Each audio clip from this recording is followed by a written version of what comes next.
Welcome to Bump Set Chat, the podcast where volleyball professionals come on and share their stories, experiences, and advice. And from Long Beach, I have Nick MacRae. Welcome. Barry, it's an honor to be here, man. I appreciate you. Yeah, I appreciate you coming on. And the way we start things off is we do a few random questions. So you ready? We'll see. All right. So first of all, you guys play in a really cool place. So this question, I don't know, what's more interesting place to play in that you've played at? Oh man, more interesting than the Walter Pyramid. Maybe our Europe tour, and I'm gonna keep it right here at the Walter Pyramid. I'm gonna be that guy that doesn't give the outside credit. So All right here right. on the beach is the best spot. There we go. All right. So if they played intro songs for coaches like they do for wrestlers, what would your song be? I got one song, and the guys know this, and Coach McKay knows this. It'd be "Lose Yourself to Dance" by Daft Punk, and I got a pretty good story behind that. If you guys want to talk about it off the record. All right. Absolutely. And favorite movie? Favorite movie. Favorite movie would be anything involving Adam Sandler. And my reason why is because you see Adam Sandler bring all of his buddies along and they're in every movie together. So he takes care of his team and takes care of his family. Excellent. But Perfect. All right. So let's jump into this. Where are you from originally? Barry, I'm from Long Beach, California, born and Wow. raised. Obviously, if you do some research on me, I've been coaching here at Long Beach State ever since, so I've never left. And played there too, right? Yep. So a little bit about me. I went to Long Beach City College, so I've seen that route as well, the community college. So I've experienced that, and I've experienced Long Beach State, the Division One route. And if I can give some backstory, so Alan, I mean, I'll give all the credit in the world to Alan being my mentor. But when I was in high school, Alan had me on a visit here to Long Beach, and it was myself and my mom in his office. And this is a big reflection moment about 19 years ago when this happened. So at that time, Alan asked, okay, Nick, what are your interests post volleyball? And at that time in my life, my answer was, okay, I think I'm interested in teaching or possibly coaching. Then you fast forward, I graduate Long Beach State with a degree in business finance in 2012. My interpretation of where I was going in life was the investment route, and I had my foot in the door in a firm of Merrill Lynch. And if you look at 2012, that's an Olympic year, and Alan was the national team coach at that time. And I get a phone call, and long story short, what transpired was, Nick, are you still interested in coaching? For me and for all of you, that's a telltale sign of who Alan Knipe is as a mentor and supporter. But obviously, come after that 2012 summer, I was in the gym learning data volley with one of the best at that time. And I came back with Alan and started here in 2013 when he came back from the national team. And I'm in year 13, so I've been with him ever since. And now Wow. I get to be one of the advocates that brings recruits and their family members in. And because of how Alan handled me and was a mentor there, that's my primary focus, whether it be volleyball support and mentorship or wherever anyone states what their goal is. My job's to help open any and all doors because it was done for me. That's awesome. That's Yeah. very cool. All right. So let's jump back. When did you first discover volleyball? Being in Long Beach, I'm sure you grew up with it. Sure. I mean, I'll give credit where credit's due. Credits to my mom and then my Aunt Kathleen. She actually coached me with my first experience in club volleyball. I grew up, I went to a Catholic school where my daughter Reese and son Niles are going to go to called St. Joseph's. And at that time, you play flag football, you run track and field, you play baseball, you play basketball, and then they implement a little bit of volleyball. So I was able to play all of it. Then go back. I watched my mom. She would play in adult league, so I'd just be hitting a ball against the wall. And my aunt, my sister played it, then I played it, and my younger brother Jake played it, and here we are. Wow. And back then, not that it was that long ago, what was It the, was. for high school volleyball for boys, what was it a thing or really club and beach was really all that there was? Um, yeah. So in the city of Long Beach at that time, there was only one club, and I played for that club, and then it was bought out by a club in Manhattan Beach. So for a couple years, credit to my mom and dad, they drive me to Manhattan Beach, which seems close, but on the freeway, it's about a 30, 40 minute drive. And So we went through that. And then fast forward, even moving forward. So I co-own a club with Alan, and then a lot of our coaching staff. So Mackay, who's on our Long Beach staff, directs it. Nick Amato, John Perry, everyone coaches in it. And more importantly, it gives our guys at Long Beach State an opportunity to coach in the club. Obviously, it helps from a financial Mm-hmm. standpoint for them, but it helps them work on their craft. And then they come back in the gym saying, Coach, I get it, because they're having to go through the learning loop and Yeah. try and train someone else. So for me now on the ownership side of the club, I see it as I get to give back to my community. Maybe it gives more opportunity and widens the base, where years ago, like you said, the opportunity was only in a few different spots. Yeah. Oh, that's awesome. And now looking back, ever since you started hitting the ball, what's the hook volleyball has on you? Yeah, man.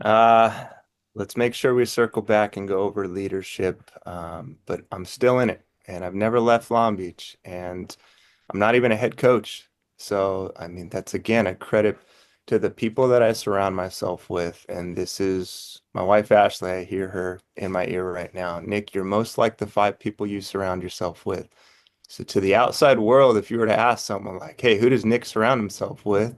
I could hear someone saying, and it actually brings a smile on my face, like Nick only hangs out with Long Beach guys, but there's something to it. I've got Alan, I've got Mackay, also here Andy Reid, who's been a mentor and volleyball legend, John Perry, and then Nick Amato, like I said, and then Amir Lugo-Rodriguez and Tyler Hildebrand, all of these guys that I mean, they've been hooked in volleyball as well, and now they've been hooked in the coaching craft, and they're all Long Beach guys as well. That's kind of what's keep me going. And I think another thing, just from the volleyball standpoint and coaching standpoint, Al encouraged me through this. Like, what's my why now from the craft standpoint? Of I've been lucky enough to experience success at a young age. So that comes with 2013 when I started. This is shout out to TJ DeFalco and Josh Tuaniga, Kyle Ensing, and all the legends that played with him too. We won a championship in 2018. Learned that, and we did it again in 2019. And now we're here in what is it, 2025, Yeah. and get back and say we've been to seven of the last eight Final Fours, and we're Wow. on a quest to get to another one. So from the craft standpoint, it's okay. Not that it's easy, but there's been failures along the way. I'm surrounded with amazing people. I get the luxury to recruit family members that I want to surround myself with, Mm-hmm. as far as guys that come to Long Beach and their families with it. This is probably one of the greatest crafts you could ever do. And I kind of my reason why I go back to that outside of my craft. My reason why is my wife Ashley and my three kids, but I've identified what my reasons why with my craft are. If I can at least strive every single day, and I've spoken about this a bit, if I can leave knowing that I've had the ability to grow, I've had the ability to connect and the ability to create, then I'm in a pretty good spot and I don't need to go looking elsewhere. And Yeah. this has allowed me to do all three things day in and day out. Nice.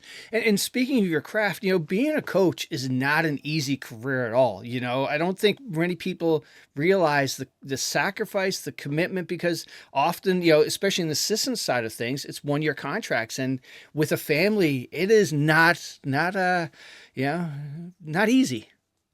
That's right. You got to bet on yourself and you got to be okay with it. And that's easier said than done. And man, I apologize. You're getting the father part of me and also the father Nick and hearing other people too. We live in a society where social media, I'm not going to say it doesn't matter because it does matter for certain reasons, Hmm. but the ability to have negative attention, listen to other people's feedback that has no value, like that is all there. So to your point of coaching, it could be stressful. Or again, I've been around great leaders, and let's actually talk a little bit about leadership. And let me quote a couple people.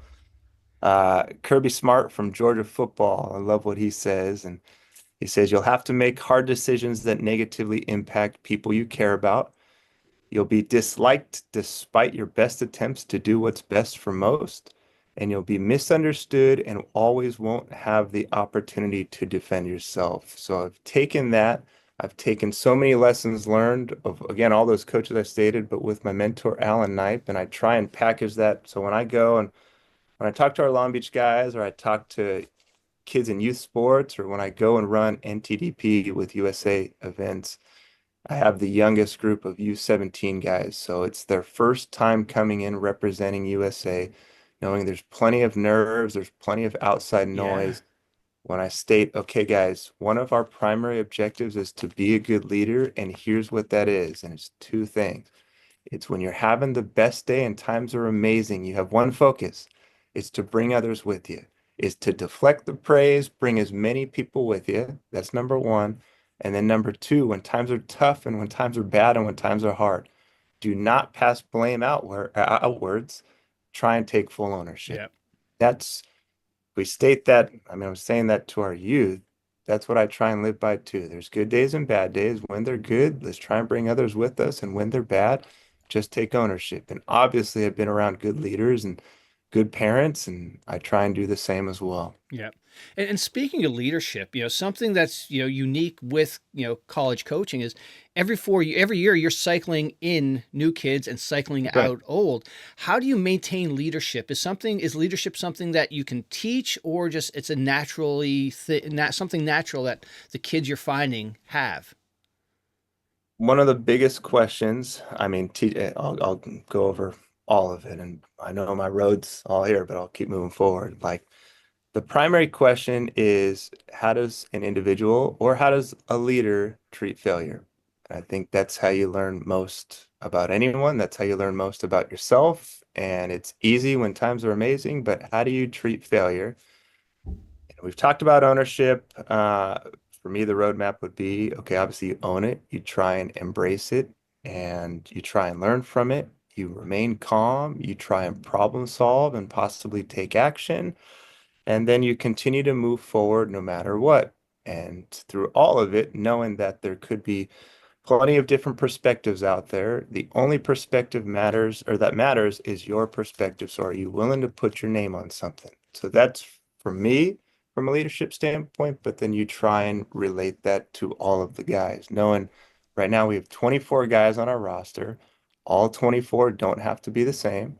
We'll do plenty of relationship building, plenty of team culture of how to build trust, how to communicate, how to lead, how to not have a fear of conflict.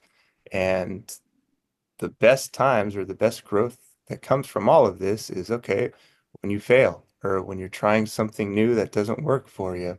And we kind of just work through it. And how we work through it is trying to get constant connections, whether it be individual player to coach connections, building player to player connections, and then implementing a system that has reflection and player to self connections going on. Yeah. So keep hearing that connections, connections, connections. I think that's one of the biggest things. Yeah.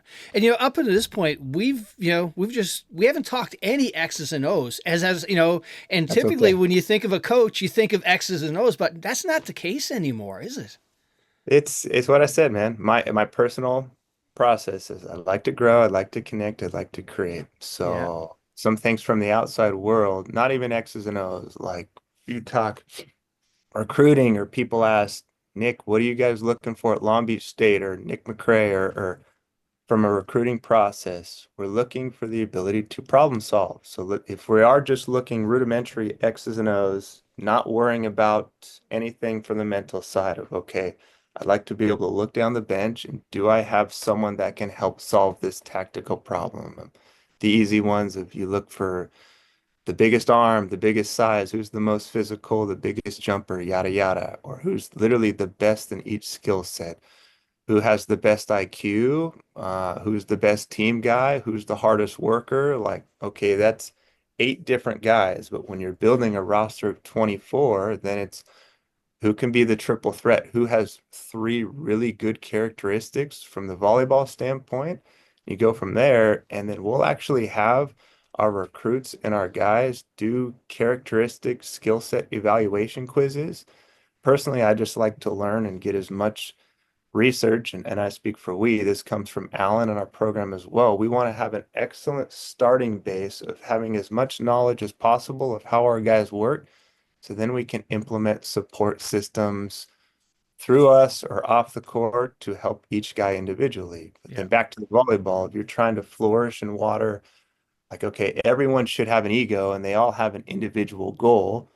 And then where we stand right now, we have a month and a half left in the season. It's kind of about individual goals, but no, we pivot. Now it's about the team. So how Yeah. can you accept your role for whatever it is, buy into the team, and then we start it all again next year. Yeah. Wow. And now, your early days of coaching, what made you want to get into it?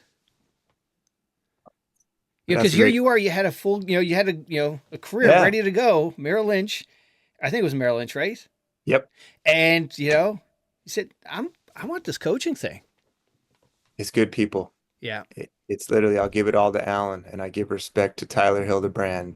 At that time, if you go back and if I go back and talk to myself, Nick MacRae in 2013, I'd say, yeah, right, you're not going to get there. And now I can't wait 5 years from now to go back and talk to myself now. Now I've been lucky because of the players that we've been around that have continued to put Long Beach State on the map, all of the legends that continue to come around, like guys that aren't even playing volleyball right now, they just come back and say, Nick, how can we help? So there's an excellent support group there, even Mm-hmm. if you have personal insecurities. And then I've been around the best in the business. That's Alan, that's Tyler, and there's many, many more. So I'm lucky. Yeah. And my objective moving forward, like hopefully, and I say this to Al all the time, like, Al, you've helped make me this way. So years from now, if I'm a head coach and there's people working alongside me and guys that I'm mentoring, I'm going to have more of an understanding. Like, yes, this is what I want because I want to help open the door for so many more guys like it was open to me. Yeah.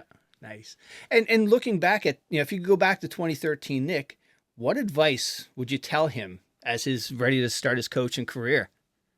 Say, man, control what you can control. It's all going to work out. Through the tough times, when you think there might not be a light at the end of the tunnel, just keep putting one foot in front of the other. And it's what all the best CEOs and best leaders say. Like, when times are tough, keep moving forward instead of thinking like I have to run from any sort of insecurity or fear. Just turn around, face it, throw your hands up, be willing to be you, and keep Yeah. rocking. That's Nice. my advice. And you're an associate head coach now. When I had Matt Ulmer on, he talked about being, when he was in that role, it was like being the fun uncle. But when you get that next seat up, it's a different, it's different. Yep. And I would women's volleyball and men's volleyball have a lot in connections. Yeah. I think right now from the men's side, I'm definitely not a fun uncle. Uh, Being a father of three kids, I Yeah. come when I build relationships with my guys. Alan's done a great job as a leader at giving me a ton of power. He gives Coach Mackay a ton of power, or maybe not power, just freedom to be Yeah. yourself. And myself would not be that fun uncle. Myself would be a stern, direct to the point type guy that as long as we're mutually setting goals together and on the other side of it, if our guys are constantly to show up, I'm going to meet them at any and all hours and I'm going to support them through it. Nice. So hopefully I'll be able to maintain a lot of that when I am a head Yeah. coach and bring in other people, staff members that can hit that possible fun uncle side. Yeah. But yeah, Nice. And now back when you were playing, you were a libero, right? I was. Well, how would you describe if a libero had a spirit animal? What would that, animal be? Oh man. I don't know about spirit animal, but I'll give some things that Libero should be. They should have ultimate LB grit. So maybe that would be the spirit All animal. right. No, let's add like characteristic skill sets. That would be what I look for. And first, it would start from me. Like, okay, Nick MacRae, and I'd say this to Libero or any position because all of them are different. Like on your nameplate above your locker, or to anyone out there on your nameplate on your room, like what are your most important key core characteristic values? And for me, it's loyalty, it's integrity, it's love and family mixed with grit and being a competitor. So hopefully the Libero is able to pull some of those key characteristic traits and keep going from there. All right. Yeah. Cool. All right. Let's talk a little bit about the pyramid. It's such a unique place to play. What is the atmosphere like for those games? As you know, and I'll preface this, I'm a Long Beach homer. So I think it's one of the best places to ever be a part of and to experience. And it's pretty cool. So, well, first, Barry, hopefully you come and you can experience it for yourself. But there'd be two different stages that you want to see. You want to come see us when we're in the training gym because the bleachers are up. Hmm. So there's three courts that we train on. And then on game day, we have our Terraflex and the bleachers all come down. So it's literally people look like they're on the main court Oh, and wow. just hovering right over it. So it's a pretty special experience there from the lighting, from the band, from the crowd, from the acoustics. It's a one up. Nice. Now, is there any particular match that really stands out to you that, over the years that, like, yeah, that was a cool one? Or has there been so many of them that, like, you can't Of really just pick course, you'll one? you'll get the Coach Nick response.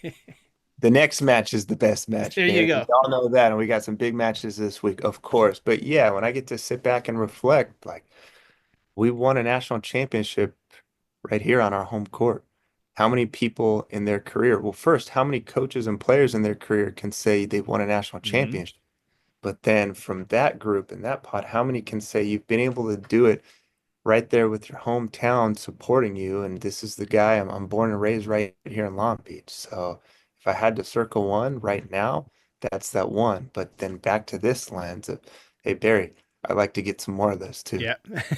And are there any traditions or routines you guys have when you play at home? Uh, yeah, I mean, routine in general, Barry, that's a hot word. I Yeah. encourage everyone to have an ultimate routine from self-routine and team routine. When we're at home, we'll have our serve and pass and film in the morning. We like to give our guys some time where they can go and get their personal routine before bringing them back at game time. We have our food set up, we have our music set up, we have guys that whether they're on their lifting regimen on game day or their recovery regimen, and most importantly, we're just all together, and that's part of our routine. Nice. And when you're out on the road, pitching Long Beach for a place to for players to come, what's the elevator pitch? Besides the obvious, hey, we're national champions. This is a winning program. Elevator pitch. I would. It's strictly goal setting. Long Beach is not for everybody. And when you look at, let's use, if you want to be an Olympian, the proof is in the pudding. And this is all of our Long Beach legends and our legacy that's come through. Guys come here and they've been prepared, yes, to make the national team Olympic team. Because if you look at the past, however many Olympics, we either have three or two guys on a 12-man roster. So we have excellent representation, if not the number one program through the country that has representation on the national team Olympic rosters. But at the very least, you're going to be prepared, and no one's going to prepare you better to join a national team gym, whether it be our United States national team or your national team if you're from a different country. But that's just the volleyball route. Yeah. My objective and our staff's objective is to ensure that you constantly grow into a better holistic version of yourself that's spiritually, mentally, and physically. We're bringing in guys that want to be future fathers, that want to be future excellent husbands and teammates to their wives, and who want to be future leaders. And that's where I chime in a lot on leadership. We work on just culture in general, and not everything's about volleyball. Yeah. Yeah, and then I try and dive in from there and build personal relationships because I've never left and gone anywhere else. So at least for me, I'm able to be pure to Yeah. myself and can say that of people can say of okay, that should be one of the number one questions that occurs, especially going into this April. Should the NCAA rules change? You've seen men's volleyball coaches leave. They either leave the places they're at for other places or upgrades, or they leave and because they're trying to better themselves and families, which I totally get, but Yeah. they're going to the women's side. And for me, I've been here ever since. Yeah. As far as born and raised in Long Beach and never left. Nice. And now, I know Coach Nick's response to this is going to be, the next game. But, during the calendar, during the season, is Yeah. there one particular night that you look forward to, whether it's season, opening night, first practice, senior night?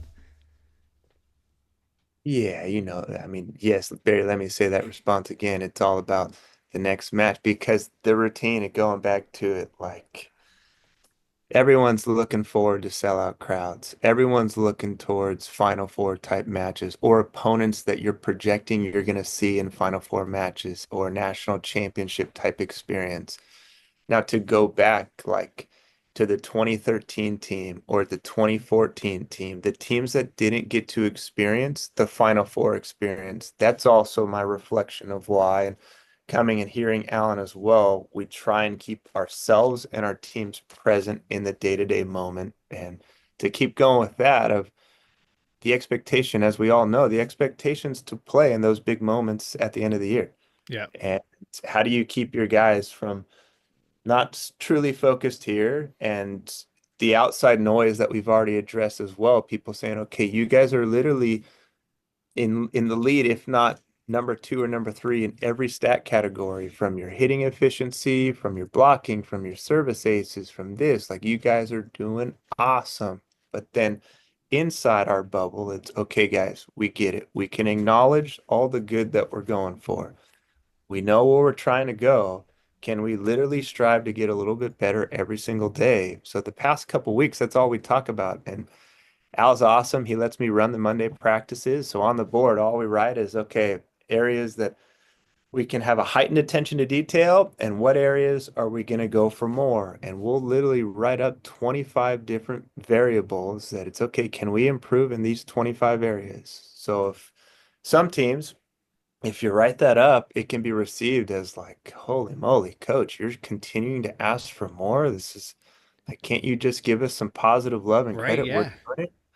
So we do that, which is fine, but this is also a credit to our guys. Our guys fully embrace it, and they're frothing at the mouth saying, heck yeah, let's get better, let's put in the work, and let's see what we can become. And now, from a trailblazing standpoint, our guys' focus is, yes, can we leave Long Beach State better than we found it? Can we move the mark? That's always their goal. And Yeah. that's, again, leadership from the top down. That comes from Al, our coaching staff, our leadership group, our captains, all of that.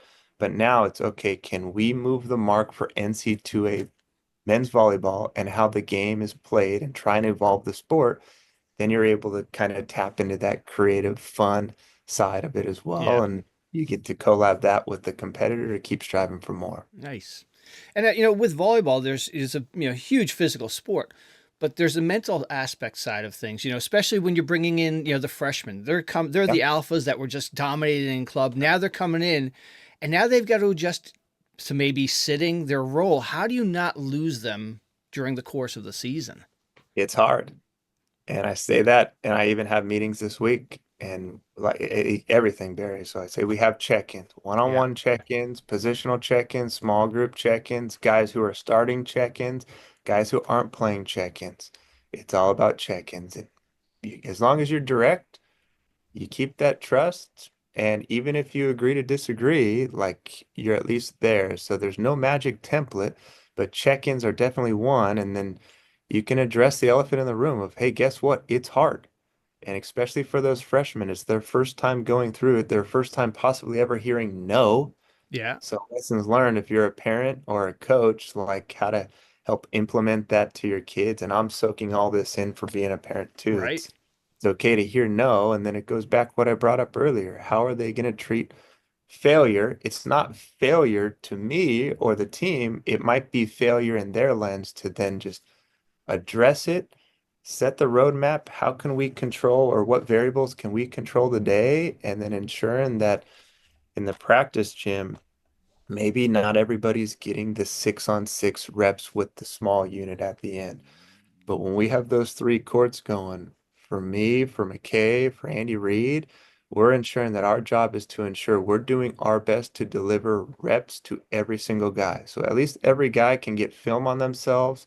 They're able to state their goals, try and get better on the court, and then we go from there. Yeah. It's not perfect, but at least we try and kind of up the game a little bit. Yeah. Yeah. With your response here, hearing no for the first time, I had an interesting discussion with Kirsten Booth, who's Creighton's coach. Yeah. And she said when she's recruiting, one thing she really likes to see is when that star gets pulled out to see how they react, or also how they react when they're, interacting with their parents. Because if they're, a jerk to their parents or just pouting when they get taken out, I don't want that. I'm their mama bear while they're away, and that's one of the key things they look for. No, I think that's very well put. So you're always observing body language. Body language matters. Even like again, as a support role, that's something of if Alan's giving a presentation, I get to be the guy that's observing everyone's eyes and their body language and seeing how they respond to Yeah. certain things. But then it's okay if they are in your program and they go like if they do pout or if they do show bad body language, one of my biggest lessons learned and something that I'll be for the rest of my life, I see coaches that go like this and pass blame on that young man or that young woman saying they were acting like this. That's against what we say, yada, yada. And I completely disagree with this.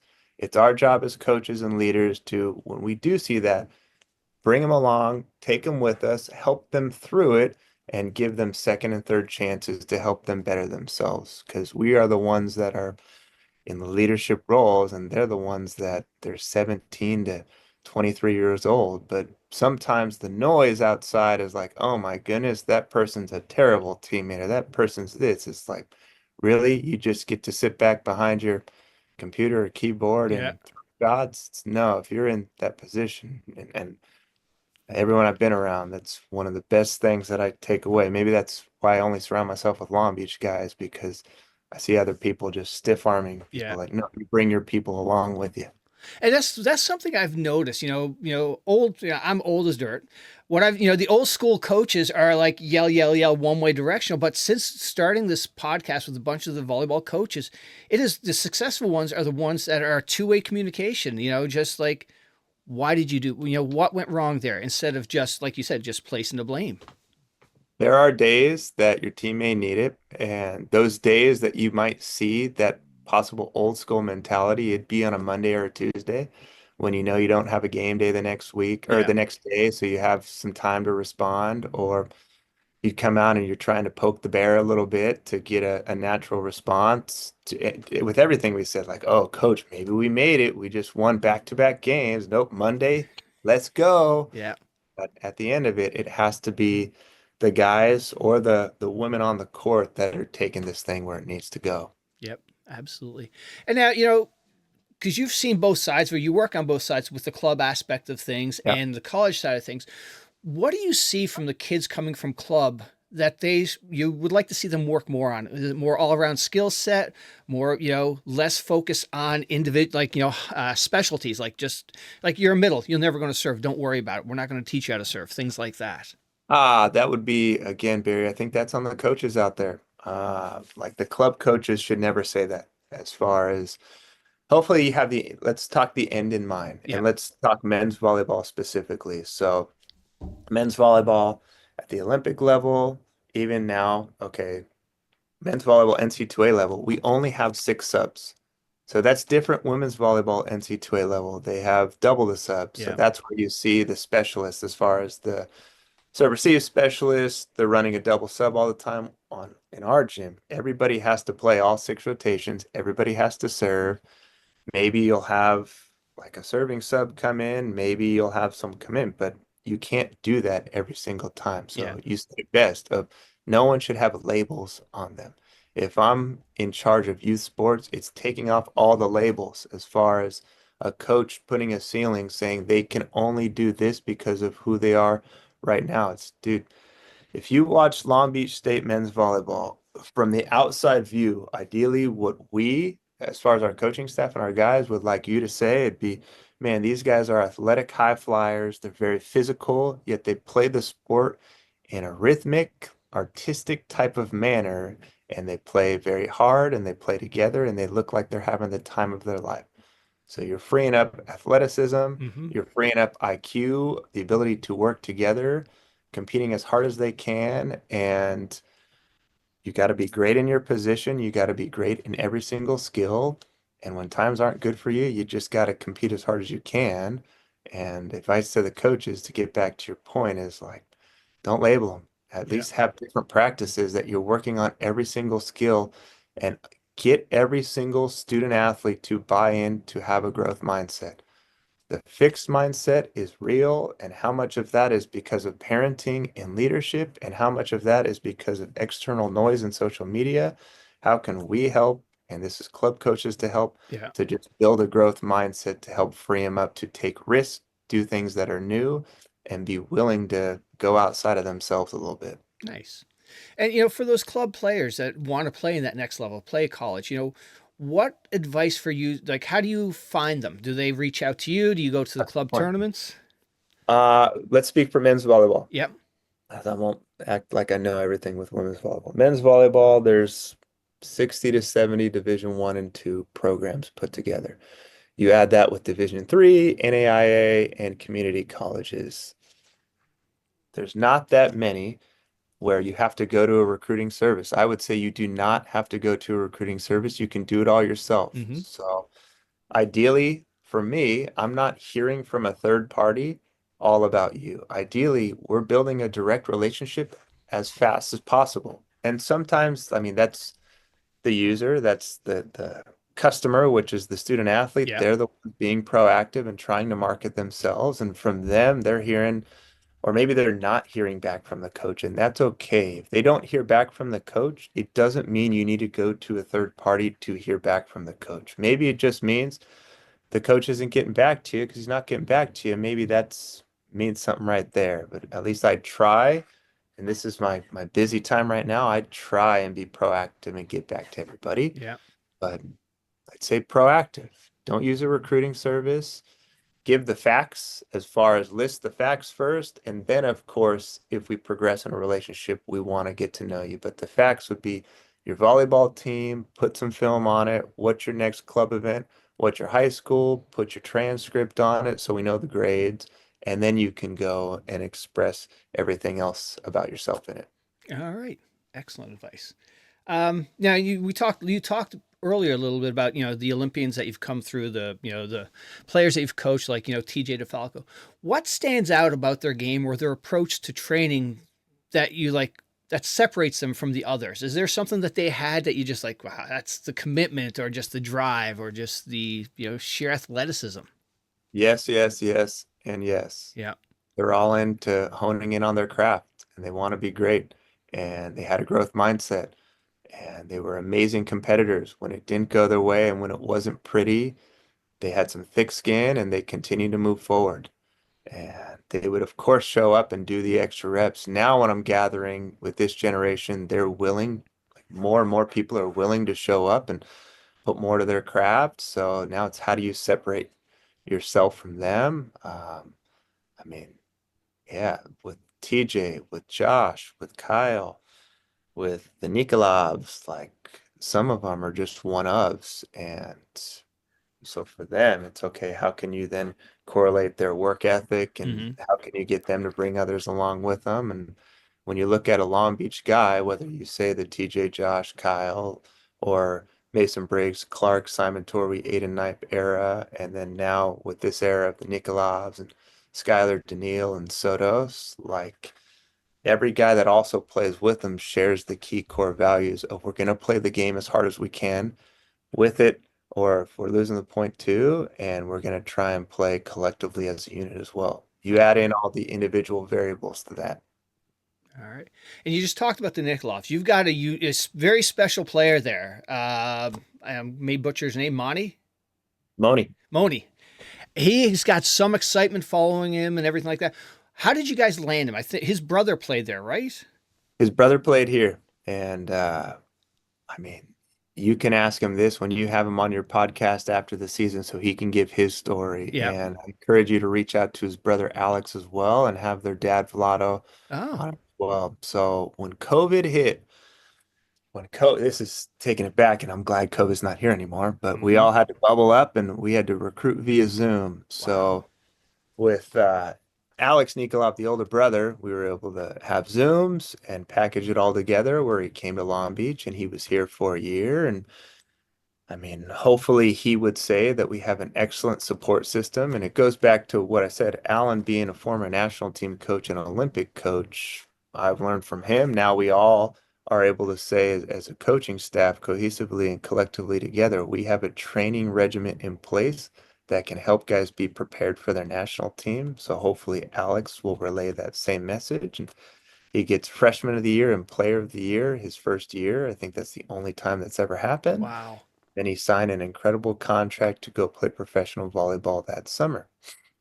Now you enter in, I would hope to think, and this is for Moni to also say, that there's some connection and correlation between Alex's experience and Moni's experience here and his reason why he's come here. And there's some trust and faith involved with our staff and our program. And you're looking at a generational talent who continues to come in. And when I brought up check-ins, he was in the office even just yesterday doing our weekly setter routine, setting the plans for this week, watching our opponent, going over the checklist for each guy. And even though he's 18 years old, he's an amazing young man. Obviously, he's an amazing volleyball player, but he's an amazing leader that's bringing others with him. And I couldn't be more proud. Yeah. And now, how hard is it to get the European players to come over stateside? Because the way they approach volleyball is so different over there. They have the clubs and then you just go play pro, essentially, for the most part. Sure. Well, we have some international guys in our program right now, and one thing, I mean, that's helpful, and this is for Long Beach State, we have a non-resident tuition fee waiver. So when we have a young man from Europe come in and get a certain GPA, he immediately becomes in-state.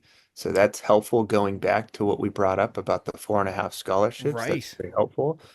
And now where we're going, like when these NC2A rules hopefully get approved in in April, and let's circle back on this topic. Yeah.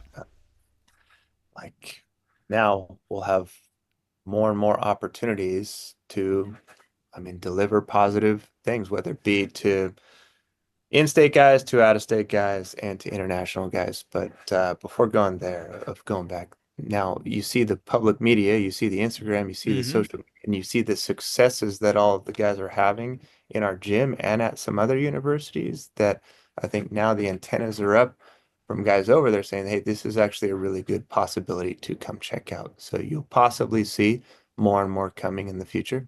Yeah. And then speaking, sort of adding on to that, the whole NIL piece of it and Yeah. transfer portal, Yep. that's, I've talked to other players, like the Hawaiian guys, and it's just starting to, they're seeing some benefit from that from the Yeah. men's side. And it's Yeah. just, I think in general, as a whole, we just need to get more attention to the men's game. But hopefully, with players like Moni, you're going to be able to bring in people and money into the programs. That's right. So let's talk the whole business of everything. Uh, this April, it's either a yes or no that happens from the NC2A. If it's yes, that means there's roster management. So for men's volleyball, that means there's a roster of 18. That's the bad and that's the no good of this because that takes away opportunity. That takes away, like, again, I'll lean on it, takes away opportunity. And we've been the team, even last year, we had 31 athletes. Right now, normally our average is about 24. That's what we have right now. But we've been the team that always brings in guys from the community college, that brings in other local guys. And our objective as a coaching staff is to try and deliver a product and a service to all of those guys. Outside noise, it's funny.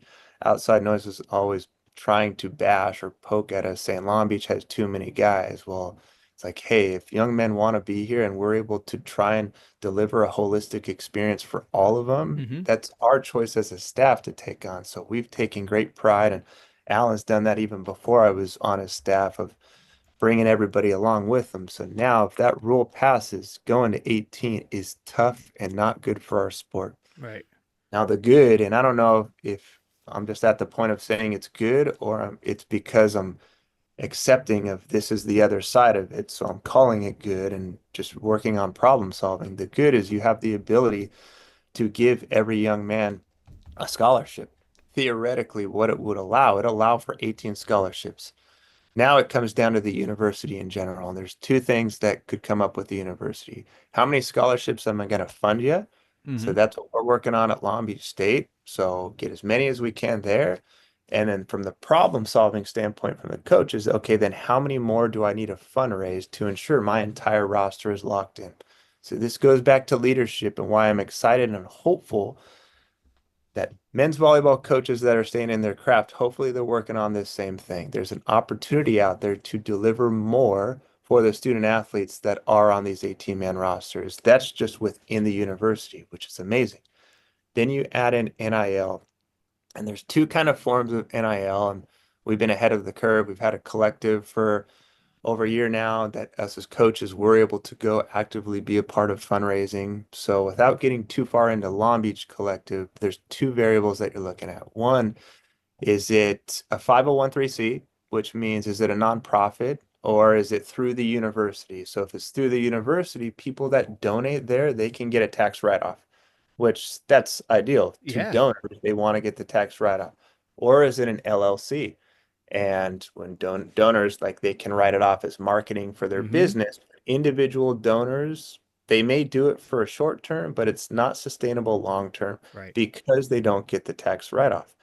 So the question comes down of, okay, hopefully universities, when these rules or should these rules get approved, are now an active participant in one, allowing coaches to be problem solvers, to be a part of the solution to get 18 scholarships, and two, setting up the NIL infrastructure that allows you to have your NIL donors go here so they can get the tax write-off. Where we stand as far as Long Beach, we're preparing to find all solutions and been ahead of that for the 18. And then we've had a collective that's an LLC. So we've found an excellent database that is still willing to give here. But it's, I mean, if we come back to the holistic Yeah. experience and also what's good for the donors, I'd like everything to align and be dialed in there. Yeah. But that kind of gives you a roadmap of how it Yeah. works. That's very cool. All right, and now jumping over to some players aspects of things, how rewarding is it for you to see the players that that you've taken under your wings, like the TJs, the Masons, to see them excel on the world stage? They get to mentor me. It's amazing. So like through the process, and I don't even know, like at those years of TJ, I was still very young in my craft. So let's talk 2018 and let's use Josh Tuaniga. So 2018 happens. In 2017, I know I was still being mentored quite a bit from Tyler Hildebrand, and Alan's still my mentor. And Tyler exits and Tyler goes to the women's game. So I become the associate head coach in 2018. And then I build a connection with Josh Tuaniga, who's gone to two Final Fours and he's going into his third year. And he helped me evolve as a coach and kind of lay this mentorship or template and standpoint. So I mean, there, hopefully every young man that comes through our program for at least year one, maybe year two, they're being mentored. And then by the time they're year three, there's more coaching collaboration going Mm-hmm. on. So we're doing this thing together.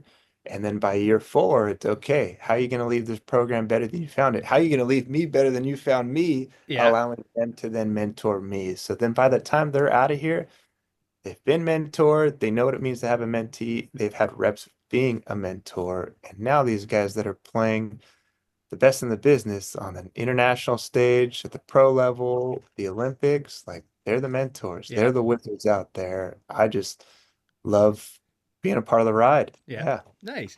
And now for you, what's been the most rewarding aspect of being a coach to all of these, seeing these kids grow from kids to men? The most rewarding part of all of it, I mean, I'm the root of it, I'm grateful that I've never left. I'm grateful that I've pushed through fears and insecurities, and now I'm on the other side of it from the leadership standpoint, where I've been at one spot. I can truly say I bleed black and gold, Long Beach State, and my whole family is a part of this. Again, to recap all of it, I'm most like the five people I surround Yep. myself with, and I surround myself with Long Beach guys.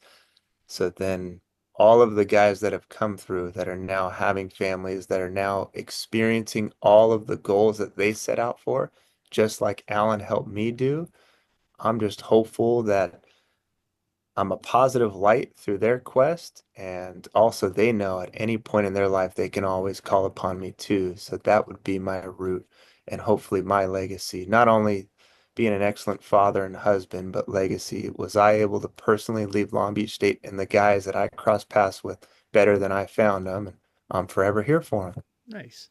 And speaking of Alan, I'm assuming it's probably going to come from Alan here. What has been the most significant lesson you've learned as a coach and how has it influenced your coaching philosophy? Alan, I mean, everything. Al's one of the best problem solvers in the business. And that's it. Of finding a solution, putting your name on it, and problem solving. Combine that with bringing everyone with him alongside him. Like he's never cut people out. That would be it. So he's an amazing problem solver and he's amazing at bringing others with him. And then he'll take full ownership when times are tough. He's my example. Everything that I've stated from leadership, from recruiting, from a culture, it comes from him. And uh, yeah, now he's empowered me to do the same. So Nice. All right.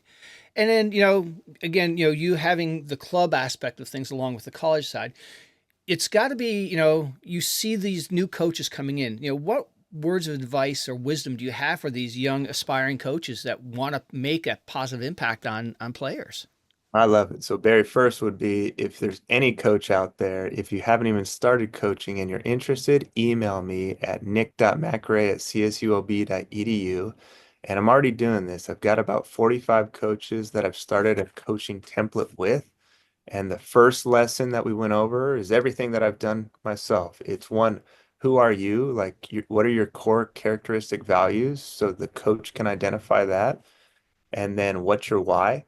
And whether it be your family why, and then what's your why of why you keep showing up with your craft. And then phase one is they write out their entire volleyball system template. So are they able to write 3 keys for every skill? Are they able to write a positional job description? Are they able to write what all of their volleyball systems entail? And if they're not, it's totally fine. But the reason why, you have to know yourself, you have to know your goals, your whys, and you have to know your vision and actual template. So then you're able to package it all together to deliver that service to the kid. Because if you're not prepped, or if you're trying to just be Nick MacRae, or if you're just trying to be Alan Knipe, the kid's going to see through it like that. So when at least you're prepped and you've reflected, and it starts with yourself, and then you're able to go out, even if you're failing, you're at least able to deliver a template and Yeah. build trust with the kids. Nice. And something I wanted to touch on that I forgot earlier was something that I was not concerned about or just questioning is arm swings. You see in Yeah. baseball, the youth, they're keeping track of how many times the pitchers are throwing balls and things like that. As a club, or is this something that parents need to sort of keep in the back of their mind? Like you see these kids when they go, outside hitters, they're swinging. They're swinging. They only know one way to swing most parts. The young kids, they're swinging all out. Is Yeah. there a point where you start keeping track of shoulder swings and things like that? Or is it just about Very- teaching the proper technique? No, the answer is yes, yes, and yes. And personally, I try and look at what's the NFL doing. I try and look what's the MLB doing, what's the NBA doing. And men's volleyball as a sport and all of volleyball as a sport isn't going to be the one that has the primary resources for this. So whether it be jump count, that's the big one, especially Yeah. at these events, Barry. It's just sport court on top of cement. Right. Like, how does that look out for the athlete's best interest? It doesn't. Yeah. So here's also a shout out. Hopefully we can be better there. It comes to jump count and it comes to, yes, arm swing management. I'm trying to have as many lessons learned and get as many people dialed in. And we definitely have a heightened attention to detail too with that. Some days we'll have our guys not even go, Mm-hmm. especially this part of the season. So one, they won't jump, or two, they won't open it fully up from their core and their Yeah. arm look. But if you have more information or anybody else out has information, I'd love to be a part of that conversation. All right. And speaking of club, what's the name of the club you own? Pinnacle Athletic Club, All right. And how right here long in Long Beach. it's been in business? This is year 7. And what's rewarding about, running your own club? Is it seeing these kids go from, learning how to, serve a ball to, seeing them, grow and move on? I think that's the root of all of it. If you were to go back and talk to your younger self, or if you talk to your youngest who's involved in volleyball, like, when did you fall in love with the sport? Personally, like we've already addressed, it was when I was a young kid, Yeah. when I was going to these gyms, when I wasn't even playing in tournaments. So if we can continue to widen the base, and again, it comes back, that's the most rewarding part to me, bringing love and support and opportunity to our youth. That's the most important part. Nice. And the state of the game today. We know the women's side, they're excelling. The Yep. men's side, what do we need to do to bring more attention to the men's, side of things? Well, Barry, we know you're starting We're this by trying. doing hopefully there's going to be another handful of people that open up podcasts and do the same. If we all continue to make enough noise and adding that with the leadership, every single coach, this is probably my third time saying it. If the coaches are willing to be proactive, if they're willing to be problem solvers and not just kick the can down the road or kick the can up and blame it on administration. Like ownership versus blame is one of the biggest key things. And with where our sport is going, everyone needs to take ownership from the leadership standpoint. And that's what we try and do. I'll give examples like we do the North American Challenge right here at Long Beach State. So this coming into 2026, it'll be year two. Last year, we brought three of the top Canadian teams down here, and we brought in Pepperdine and UC San Diego to try and create an international experience for our fan base. We're trying to bring in the top teams year in and year out to deliver a service that our fans get to come check it out. We're constantly striving to up our social media. If you look at LBSU MVB, funny enough, it's run by our coaching staff. So, like every piece of this, we are an active part of as far Yeah. as the coaching staff and our bubble. And that's what's different, I think, from other sports. Like we're running the entirety of the business. And I'm hopeful that other staffs are on board to growing their business and not just waiting for their administration to be the Yeah. hero, being the first to go do it. All right. And then we touched on earlier that you were part of the Team USA NTP. Hmm. That's how did you get involved in that? Man, obviously when I started coaching with Al, because he was the national team coach, but I started as they used to be called high performance Mm-hmm. championships, USA high performance championships. And I got my foot in the door and I was an assistant coach. And probably for a few years, I was an assistant coach. And then I remember Coach Rummy from St. Francis University, he was the head coach at the time. And plug here for him because I always tell him this in person, so I'd love to get it out on media. Shout out to Coach Rummy. He was the head coach, and I was that young assistant giving ideas. And then he said, "Okay, Nick, how about you lead this thing?" And he allowed me to lead the next few days. So all the love in the world for him for that. And I was a head coach, and hopefully when you're constantly invited back, when you have head coaching opportunities. I've been with the U21, the U19, and now the U17 group as a head coach. Hopefully that means on the USA's end, they see I'm delivering a good service, representing their brand, Mm-hmm. and also delivering the service to the most important ones, which is the student athletes and their families. Yep. Excellent. All right, I got a fun question for you. So I had Eric showed you Right? on a while ago, and him and Taylor Averill have this, what's the toughest position in volleyball? So Oh boy. Nick, what's the toughest position in volleyball? Toughest position in volleyball. And your old player Mason, of course, the libero, Yeah, he said it was the libero, which he's the only one that said this to this point. I'm saying it's the six rotation outside hitter. All That right. has to do it all. You have to pass, you have to score points, you have to hit the tempo, the medium system, and the high ball. And that's why the six rotation outside hitters, their stock is probably the highest on the international circuit. All right. And then on the flip side of that, I had Christian Huron, who's a PME volleyball guy. He's the TikTok guy. When Okay. he was doing the VNLs with Team USA, he started asking the ladies, what's the easiest position? I said, oh, that's Oh a boy. good one. What's the easiest position in volleyball?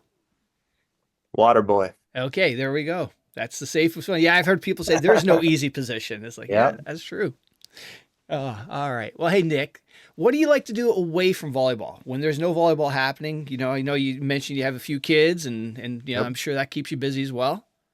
Yeah, I mean, I got a pretty good routine going on. So I've got a 5-year-old Reese, I've got a 3-year-old Niles, and I have a 1-month-old Barry. Oh my Maeve is God. her name.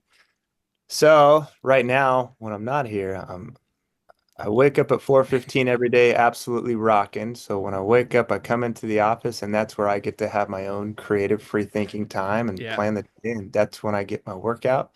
So then I can go home, and then I'm able to make breakfast and coffee and wake up the family. And I like to be a good participant. And I take my daughter Reese at 7:30 every morning to school. And then when I come home, we'll go on family walks, and we've got a killer backyard. Nice. So we got the kids' electric bikes, so they'll wear their dirt bike helmet Yeah. and run around. And we've got the splash pad going and the t-ball going. So at this phase of my life, I know you're hearing this again and again. I'm trying to be the best father and best teammate to my wife I'm able to be. That's Excellent. that. Perfect, man. So I got to say, thank you so much for coming on. It was wonderful to meet you and so much great advice and stories. But before I let you go, like past guests, I look for you to recommend somebody in your circle who would have a good story to come on. In my circle, it'd be two guys, Mackay Smith and Amir Lugo-Rodriguez. Okay. We will get them on. All right. Barry, I greatly appreciate you. Hey, she's a beauty.